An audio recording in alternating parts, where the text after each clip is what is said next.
I grew up in many different communities within one small community. When my mom found out that she had breast cancer, the whole community coalesced, especially her friends and the people from the church. During some really rough times, they took care of my family.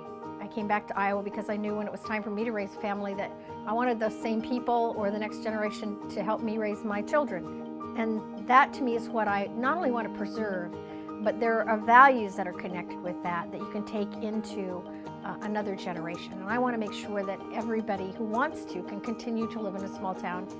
Iowans understand working together to solve problems. They somehow feel that their representatives should be representing their values, and their values are not to argue and call people names and suggest that there's only one way to do things. There never is only one way to solve a problem. A lot of what's happening in Congress right now could be solved if people thought about the idea of being able to put aside their differences and being able to get into a room and work things out.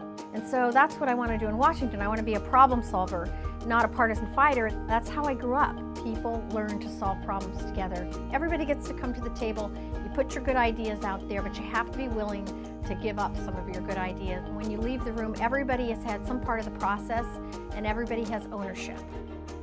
Iowans work longer and harder than anybody in the country. The value of work is probably the one thing that every Iowan would say to you first. What do Iowans value? We value hard work. We know how to work hard, do the job, regardless of the resources that we have. And it is about making sure we have another generation of people to lead in small towns and to become that middle. Instead of defining their success by how far away they get from their hometowns, that we make the case to them before they leave that here is the job. You can come back and be close to family and friends. You can be close to the values that you care about. You can do it by living right here.